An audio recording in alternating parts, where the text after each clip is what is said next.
বিভিন্ন কারণে সমাজে দ্রুত বাড়ছে ব্রেন স্ট্রোকের সংখ্যা। মানুষ আক্রান্ত হচ্ছে এই রোগে। তবে এই রোগের নিরাময় পদ্ধতি রয়েছে। নির্দিষ্ট সময়ের মধ্যে চিকিৎসা পরিষেবা পাওয়া গেলে রোগ নিরাময় সম্ভব এবং পাশাপাশি বেশ কিছু সিমটমস বা শারীরিক লক্ষণ দেখা যায় এই রোগ পূর্বাভাসে।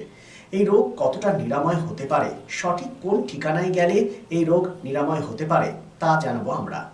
ভয়ের কারণগুলি ঠিক কোন পর্যায়ে রয়েছে, সামগ্রিকভাবে ব্রেন স্ট্রোকের রোগ প্রসঙ্গে একটি একান্ত সাক্ষাৎকারে আজ আমাদের মধ্যে উপস্থিত রয়েছেন আসানসোল তথা দক্ষিণবঙ্গের বিশিষ্ট নিউরোলজিস্ট ডক্টর সোহাগ বোস।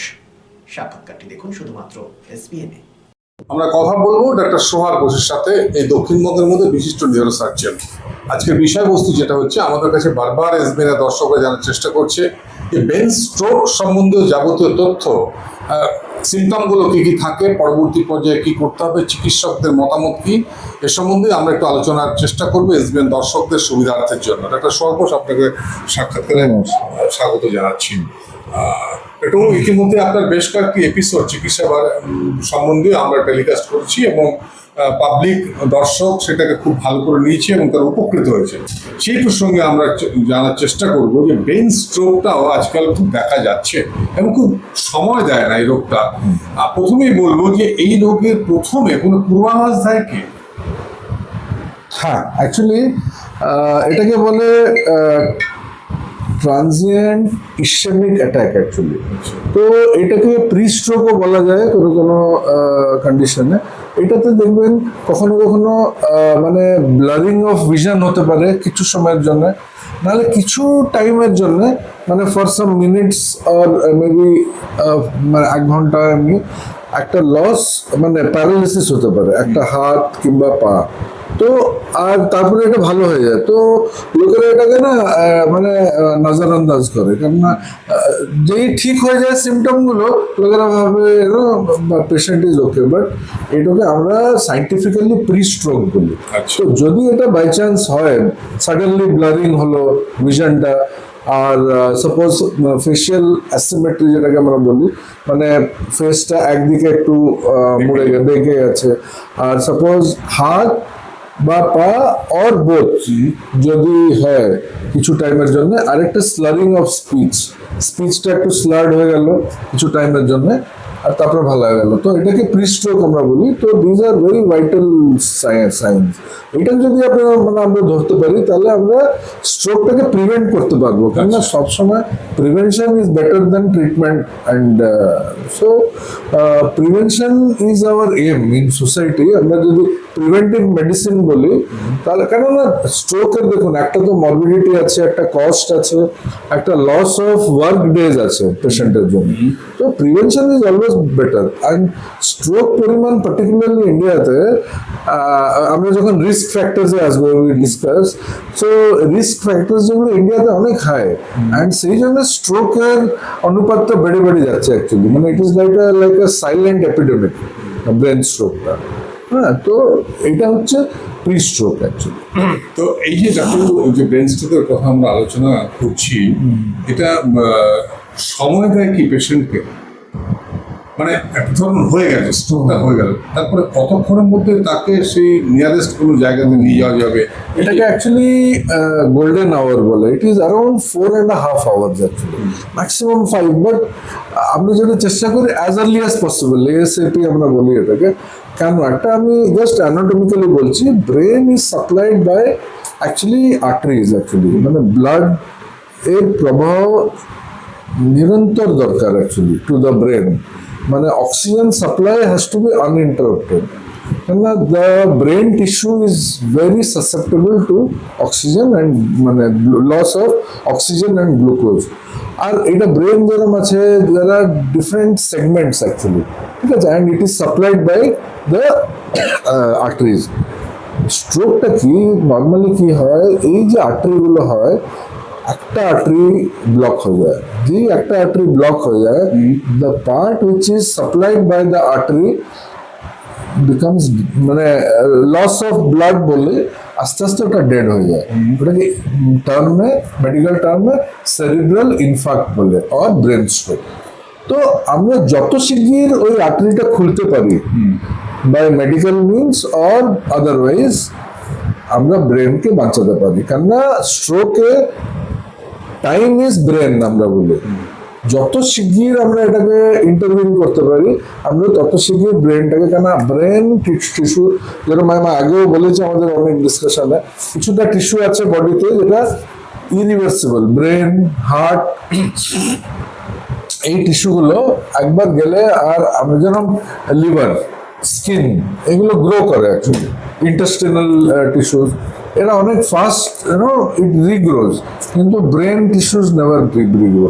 তার মানে কি we have to prevent the infarct or death of the neurons.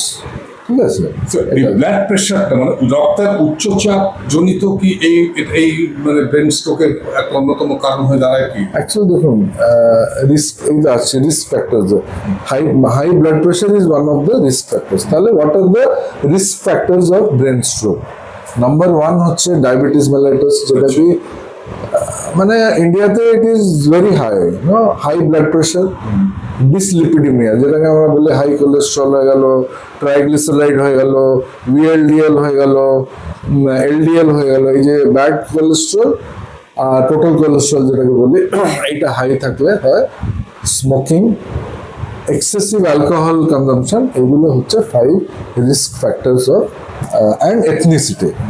আমরা সাউথ ইস্ট এশিয়ান কান্ট্রিজ যারা আছে এই এথনিসিটিতে একটু স্ট্রোক পরিমাণটা বেশি, সেডেন্টারি লাইফস্টাইল এগুলো একটু মানে লো রিস্কে দিতে আছে। এই যে 5টা ফ্যাক্টর আছে, diabetes, blood pressure, dyslipidaemia, smoking and excessive alcohol, এইগুলো কি করে, it creates this and sedentary lifestyle. এটাতে কি হয়, এই ক্লটগুলো জমা হয়, জমা হলে ইট কাটস ইট অফ। তো এই যে যখন 90% হয়ে গেল মানে স্ট্রোক হয়ে গেল, প্রি স্ট্রোক যেটা বললাম, এটা যখন 30% হচ্ছে, তখন কখনো কখনো lucky patients get this pre stroke symptoms actually. তখন যদি আমরা এটাকে ইন্টারভেন করি, আমরা একটা সিটি অ্যানজিও আছে, এমআর এনজিও আছে, এটাতে করে আমরা নন ইনভেসিভ ওয়েতে আমরা টোটাল ব্লাড সার্কুলেশনটা আর যতগুলো আর্টারি আছে, 3টে আর্টারি মানে 6টা, 3টে বোথ সাইড, যেটাকে আমরা ক্লিয়ারলি দেখতে পারবো, ম্যাপ করতে পারবো। তো আমরা এক্স্যাক্টলি জানতে পারবো কি পজিশনে পেশেন্টটা আছে। স্যার, কত বছরের পরে, মানে আমি বলছি 40-50 এই ধরনের বয়সের পরবর্তী পর্যায়ে এর সম্ভাবনাটা বেশি হয়ে থাকে? হ্যাঁ, দেখুন আজকাল ইয়াং স্ট্রোক ইন ইয়াং পেশেন্টসও আমরা দেখছি, ইভেন 25-35 তো দেখছি, বাট ইন জেনারেল 50 পরে এটা হয়, কারণ বডির একটা এন্ডুরেন্স, একটা রেজিলিয়েন্স ভগবান দিয়েছেন, নেচার হ্যাজ গিভেন। তো normally unless there are certain আছে, আবার একটা কোয়াগুলেবল স্টেট আছে, কিছুটা প্রোটিন আছে, প্রোটিন সি, প্রোটিন এস, আর কিছুটা হেরিটেবল কন্ডিশনস আছে, যেখানে ব্লাড মানে ভেসেলের থেকেও ইট কোয়াগুলেটস অ্যান্ড ফর্মস। এইসব যদি নেই হেরিটেবল কন্ডিশনস, তাহলে আমরা বলতে পারি 50 পরেই আমরা নর্মালি দেখি। 50 পরে যে মেডিকেল যে আমাদের পরীক্ষা নিরীক্ষাগুলো, যেগুলো আপনি বলেন 5টা রিস্ক ফ্যাক্টর কাজ করে, 50-এর পরে কি এগুলো প্রতিনিয়ত চিকিৎসকের অ্যাডভাইস অনুসারে করা উচিত? তাহলে কি অনেকটা প্রিভেন্ট করা যায়? ডেফিনেটলি বছরে একবার তো করা উচিত। আর এই যে রিস্ক ফ্যাক্টরগুলো আছে, এগুলো আমরা যে পেশেন্টরা আছে, আমরা যদি এইগুলো কন্ডিশনসগুলোকে ভালো করে প্রপারলি ট্রিট করি, আর রীতিমতো medical as well as non medical, যেটাকে আমরা সবসময় বলি এক্সারসাইজ, ডায়েট, এগুলো যদি আমরা প্রপার স্লিপ, যোগা, এগুলো যদি আমরা করি, ডায়েট মানে fruits, include fruits, vegetables, fibre, high fibre diets হলে কি কোলেস্ট্রলটা কম থাকে। So these are natural ways actually. তো এটা যদি আমরা রীতিমতো করে চলি, ডেফিনেটলি আমরা অনেক দূর in the society we can keep the stroke incidence and prevalence less. Neurosurgeon হিসেবে ডাক্তার সোহাগ ঘোষ এই দক্ষিণবঙ্গে আসানসোল শিল্পাঞ্চলের পরিচিত মুখ।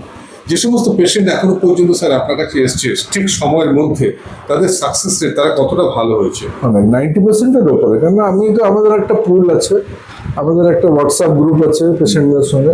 So and 24 hours we are available. তো সেই রকম অনেক স্লারিং হয়ে গেলে আমার পুরোনো পেশেন্টও 4-5-6 বছর পরেও সাপোজ কেউ অন্য কন্ডিশনের জন্য ট্রিট হচ্ছে, এপিলেপসি, ব্যাক পেন, এটা ওটা, but suddenly slurring of speech হলো কি প্যারালিসিস হলো, ইমিডিয়েটলি ওরা আমাদেরকে কন্ট্যাক্ট করে। আর ওটা আমরা কিছুটা প্রোগ্রামও এখানে করি actually, patient awareness stroke regularly করি আমরা, স্ট্রোক, এপিলেপসি, এগুলো সব করি আমরা, সিয়াটিকা, প্রিভেন্টিভ বেসিক্যালি প্রোগ্রামস করি।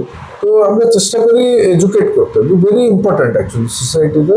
কেননা আপনি কস্ট যা আর মরবিডিটি যা, আপনি আপনি যদি ট্রিটমেন্ট অফ ডিজিজটাকে মানে প্রায়োরিটি দেবেন না, উই উইল ফেল, মানে ইট ইজ নট পসিবল।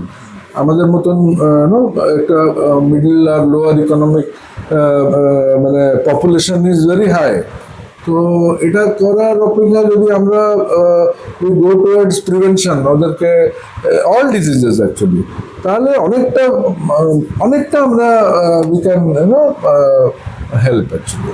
সুস্থ থাকার জন্য ডাক্তার সোহাগ বোস এই ব্রেন স্ট্রোকটা যাতে না হয় তার জন্য দেখুন স্যার, আমাদের এখনো এই সমাজে মানে স্বাস্থ্য সম্বন্ধে সচেতন ব্যক্তির খুব অভাব রয়েছে।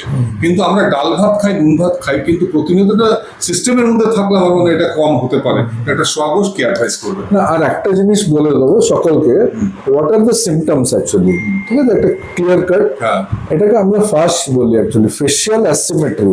মানে দেখবেন মুখটা বেঁকে গেছে, মানে lower part of the face actually একদিকে চলে গেছে। স্লারিং অফ স্পিচ, দেখবেন স্পিচটা একটু ক্লিয়ার নয়, আনক্লিয়ার স্পিচ, জড়তা আসছে। আর লিম্বস এক সাইডে, either hand or legs or both, ঠিক আছে, এইটা যদি হয় তাহলে ইমিডিয়েটলি রিপোর্ট টু মানে nearest hospital, very important actually, ঠিক আছে। Neuron, the one and only neuro clinic in Asansol. Just a one-step solution of your any kind of neuro problem. Neuron, best consultation for neurosurgery, neurology, nerve, spine and joints. Neuron, বিশিষ্ট চিকিৎসক neurosurgeon doctor সোহাগ বোসের ঐকান্তিক প্রচেষ্টা। সমস্যার সমাধানে চলে আসুন neuron doctor Sohag Bose, bridge residency, ground floor, GT road, beside AG church school, Asansol. Phone number 844-7855-165 and 85-869-76165.